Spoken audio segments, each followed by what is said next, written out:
Elijah, what's up? Yo, I'm Christian, but I don't really want to make this like a Christian Muslim thing.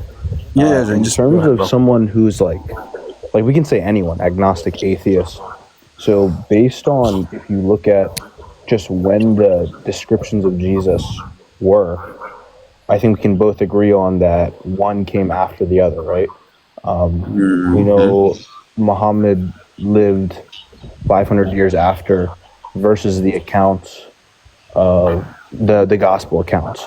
So I'm really just kind of asking the question to see, because obviously because I'm biased, I'm not going to develop my own like counter argument. So I'm kind of interested to hear counter arguments so I can kind of further my Okay, research on it. Hinduism came before Christianity. Does that make it true, bro? Well, that's not the basis of my question. The basis is that there's a historical conflict on one specific character. Muhammad. Yeah. So Elijah, do you know what the Q gospel is? I do not. Okay. So the earliest historical document on Jesus' life is actually found between the Gospel of Matthew and the Gospel of Luke. So what scholars have deduced, this is the vast majority of scholarship, by the way. This is like almost a consensus. What they believe is that Matthew and Luke copied from an earlier source, which is called the Q gospel. And the Q gospel would predate Mark, Matthew, Luke, and John. That's like the consensus of scholarship right now. And what they say is Matthew and Luke copied from this gospel, and we can see what form it would have taken by seeing the verbatim quotations between Matthew and Luke that are the same, that aren't the same as Mark, because scholarship say that Matthew and Luke copied from Mark and they copied from Q. Now, whatever's verbatim between Matthew and Luke that isn't found in Mark, they would say is part of the Q gospel. Now, if you look at the Q gospel compared to Islam, like that historical account within that earliest gospel is almost 100% compatible with Islam, arguably 100% compatible, right? So these accounts that come later within Mark, Matthew, Luke, and John, they are going to have contradictions with Islam. But the earliest document that we have, you can't seem to find one. So what I would suggest is you look into that. The book I would recommend you is Q, the Earliest Gospel by John Kloppenberg. So that's a good book to start on that topic. Elijah, you there? We can't hear you when you're off the screen, brother. So when you're off Wait, the screen, okay, X, what are you talking about in the comments, bro? So Be can I careful just what you're reiterate saying, that bro. point back to you to clarify that I understand it? yes, So we have the Q gospel, which predates Matthew and Luke. And based Mark. on that account, we can see that they both copied from that to create their account. And Yes. if we look at the Q gospel, it seems to align with the Quran. Yes. Okay, perfect. So would you guys align, because I talked to another Muslim person, would you align with the idea that because Abraham is, like via secular scholars, is viewed as a non-real historical figure, so therefore we can understand his reality through the reality of the prophet of Moses, and therefore because there's no historical understanding, we can then take Muhammad, because you guys would view him as a prophet, and take his Yes. depiction of Jesus? Yes. But Okay. but we don't start. Yeah, that is a valid point. But the thing is also, the thing is there with Moses. The difference is with Moses, we don't even have historical evidence he existed to know what he said, right? Because these accounts come much later after him. The earliest manuscripts from his time supposedly comes at 300 BC, right? And Right. Moses came before that. But the thing is with Jesus, kind of different because we can actually find out the earliest documents, such as the Q Gospel, to give us an idea of what he was preaching, and so that's kind of different. We have more historical data in that aspect. Okay, good, because I didn't agree with that point simply off the basis of because there's historical conflict. But that being paired with your idea of the Q gospel, which I obviously haven't looked into, that fulfills the ideology, correct? Yes. So do you want to jot down the book that I recommended you? Yeah. Okay, I got you. After this conversation, I think he's off. Yeah.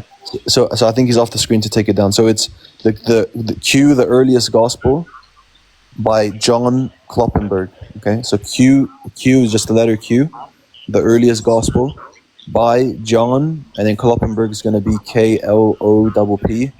KLOPPENBERG. Okay.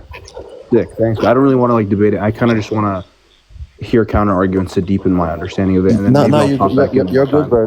Listen, Elijah. Are you open to Islam if it's true? I'm open to whatever is true.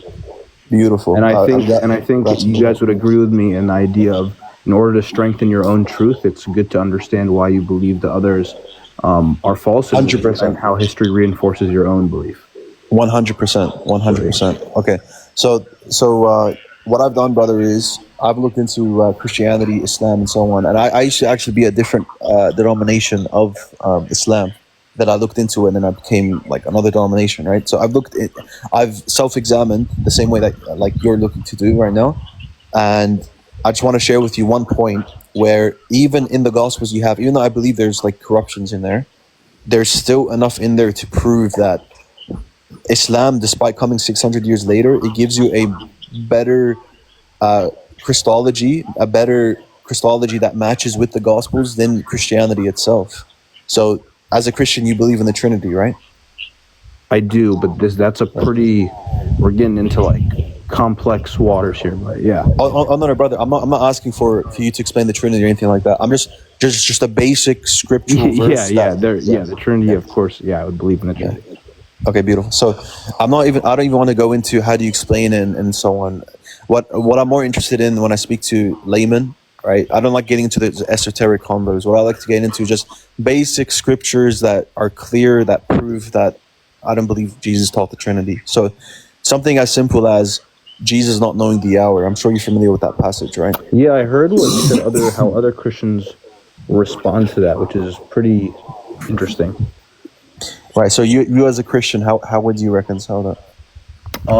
Well, I would say it's a hard reconciliation to begin with, but I think based just on from my understanding, I would never make that claim based on what some of the fathers said. I think I would make the claim that because it was not the will of the Father, it was therefore not required. So what you're saying is it wasn't the will of the Father for the Son to declare the hour, not that the Son doesn't. No, this isn't a declaration. Right? This isn't a declaration. Okay. I think the statement in and of itself is to claim the idea that His will, like the same idea when Matthew is saying, like when he talks about him going to die, to be crucified. Yep. And he says, like, get behind me, Satan. Yeah. When someone was impeding on the Father's will, in that same way, he acts out in the same way of saying that there is no reason in that aspect. I guess that's how I'd reconcile it right now. Okay, so Elijah, I'm not fully understanding that response. So I'm just gonna quote the passage one more time, and you can just try to deepen the understanding on it. So Matthew 24:36 says, "But of that day no one knows, not even the angels in heaven, nor the Son, but only the Father." So is this talking about cognitive knowledge here when he says no one knows? Yeah. I'm not gonna. Yeah, it's knowledge. Yeah. Okay, so how is Jesus God if he doesn't know?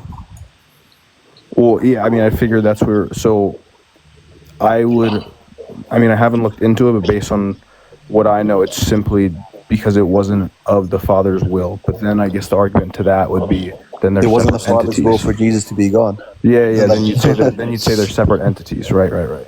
Yeah, because then at that point you'd say it's not the Father's will for God to be God. Like that does. No. Yeah, I see what you're saying. I see what you're saying. Yeah, beautiful. So it's not just this. It's like another passage very clear that I can give you. Jesus says, "Why do you call me good? Only God is good." Right. Yeah. Have you heard of that one? Yeah, of course. I've heard all the arguments. Okay. I'm really just kind of joining the lives to kind of like put my feet to the fire thing and force myself to learn it after. To be honest, just I've probably already heard any verse you're gonna. I've just never cared because when you live in presuppositions, you don't really need to solve those things out for you because everyone in the church is gonna already agree with those presuppositions. So I'm kind of thinking outside of that, and then I'll research that outside of the live, obviously. Okay, beautiful. So brother, the thing is though, if your presuppositions don't align with the author's intention of the Gospels, what would you do then? Obviously, that would mean your presuppositions are false, right? Well, the intention of the Gospel, I wouldn't lean on my own understanding. I'm not a Protestant. I would lean on the understanding of the Fathers. Yes, so bro, I've looked into the fathers as well. No problem. So what's happening is how do we understand the author's intention usually, right? And sorry, brothers, if someone could just the rest of the people on the panel, if you could just mute because there's some like background noise, if you don't mind. Yeah, I just realized there is. And I'll give it like 3 more minutes. I'm trying to go to bed, but I'll hear whatever the last idea is. Now you go to Elijah. So just hit me a follow, bro. I hit you a follow back. I go live usually myself, so Sure, yeah. we can speak another time. So yeah, so the last thing I'm just going to tell you is that the early church fathers, before they developed the doctrine of the Trinity, they actually agree with me, not with you, in that Jesus is God and we have to reconcile this in some What convoluted letter way. is this found in? Okay, so Irenaeus, you know who Irenaeus is? Yeah. Okay, so he actually believes Jesus literally didn't know. So it's Against Heresies, Book 2, Chapter 28, Section 6. Yeah. And then Section 6 talks about Jesus not knowing the hour. And then in Section 8, make sure you read Section 8 as well. He says, and the reason why is because Jesus says the Father is greater than I. And therefore, that's why the Father excels with respect to knowledge. So he's very explicit. You said book 2, chapter 26. What was the initial part? So it was Book 2, Chapter 28, Section 6. And then there was Section 8 as well. Okay? I didn't even know you were a debater, dude. I seen one of your videos and I was like, oh, this guy's cool. Is there any other church fathers who would say that? Yeah, so not church father, but it would be a church ecclesiastical writer. So you know who Tertullian is? Yeah. Yeah. So Tertullian is the first person, just for everyone to know. Tertullian is the first person to use the term Trinitas, which is like Trinity in Latin. So Right. So Tertullian, he also says Jesus literally is ignorant of the hour. So then I guess my point would be, of the church fathers that existed in the 1st and 2nd century, is one church father not claiming the same thing as the other? Is that enough to discredit the Sorry, majority? brother. Repeat that one more time. So we have one church father regarding the 1st century making this claim, Irenaeus, right? He's in the late 2nd.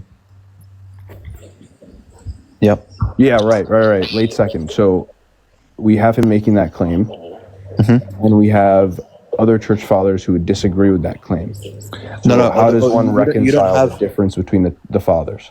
Okay, because beautiful. although I agree with you that the term may not have been coined, I think when you look into the writings, it's pretty evident that they wouldn't agree with Irenaeus, and there's other things that they don't agree with Irenaeus on. So Yeah. how would we both reconcile that? Right. So, the thing is, bro, no church father before Nicaea believed in the Trinity. So you know what Nicaea is, right? Yeah. Okay. So that's the whole point. The whole point is all the fathers you're thinking of that give reconciliations to this verse that actually are compatible with the Trinity, they all come post Nicaea, meaning after the doctrines developed, after the dogma developed, then they read it into the text rather than reading it naturally. So that's the whole point of me giving you Irenaeus coming before Nicaea. It's to show you that the most natural reading that I'm giving you is what the early church fathers were saying, right? Yeah, but there are other church fathers who are discussing the same idea in that same century, I guess is the point. No. There is no one. There's not. Yeah, there is no one who interprets. Okay, interesting. Yeah. Okay, I would disagree, but I'm going to look into it more so I can have more precise things to say. And brother, by the way, before I let you leave as well, because you do have to go to bed, like you said, I want you to understand another thing. It's not just Mark 13:32. We can use, like, for example, Mark 10:18, where Jesus says, "Why do you call me good? Only God is good." Right? If you could just give me quickly the apologetic response that Christians usually give, and I'll show you how the early patristics again show us that it's not the most natural reading. So yeah. I'm not. I guess my approach is I'm not interested in the contemporary Christian apologetic view. It would simply be in the patristic writings. So I would look in the patristic writings, because if I start making my own apologetic claim, I'm just a Protestant. I'm not Orthodox. So I don't really care what claim I could conjure up to try and combat that. I just really care about the patristic writings. Okay, beautiful. So in Islam, we agree in that principle too, that you should go back to the tradition. So that's good. You believe in that. We're the same in Islam, right? Now the point is that I'll give you the apologetic response, and I'll give you what the church fathers say. So The apologetic response is Jesus is he's using rhetoric to get the man to think about that Jesus is that good God, right? So when he says, why do you call me good? Only God is good. God here would be co-referring back to the Son, right?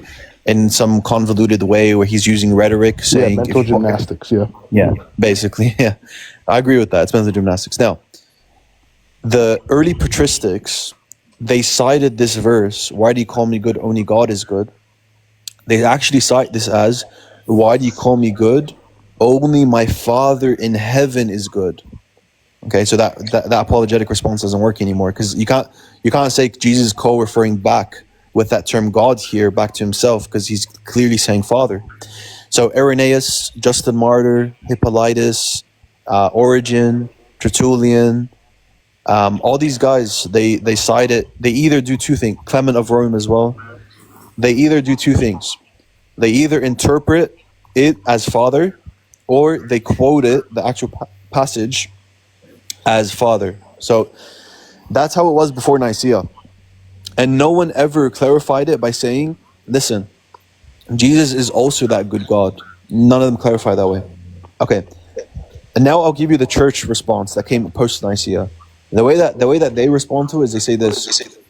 They say that Jesus is saying the Father is the good God, yeah, but it just means that the Father is the source of goodness, and that Jesus gets the source of goodness from the Father. So they try to make a separation. I don't know how good your philosophy is, but they try to make a separation between roles, so hypostatic properties, and ontology. So they try to say, no. Jesus is saying the Father is the only good God, but that's not an ontological superiority. It's not by nature that the Father is greater. That idea is reinforcing the Trinity with the proceeding of. Yes. Yeah, I see what you're saying. It's like Let's also, boys, let's come to like short terms, because like there's a lot of people. I want to bring up the next guy, and I want to talk to him about beautiful religion. Yeah. Elijah, are you like satisfied with my brother out here? Yeah, if I could just have a second, if you could clarify the writings where they came from before Nicaea and after. Yeah, no problem. So Elijah, what you can do is just follow me. I'll send you the references in DM, and then we'll let the boys continue the live. All right, cool. This was cool. Thanks, Elijah. Elijah, bro, we really thank you for appreciate being it too, bro. respectful. You have an open mind, bro. Yeah, of Love course, that, bro. man. Have a good one, guys. Take care, my brother. Thank you.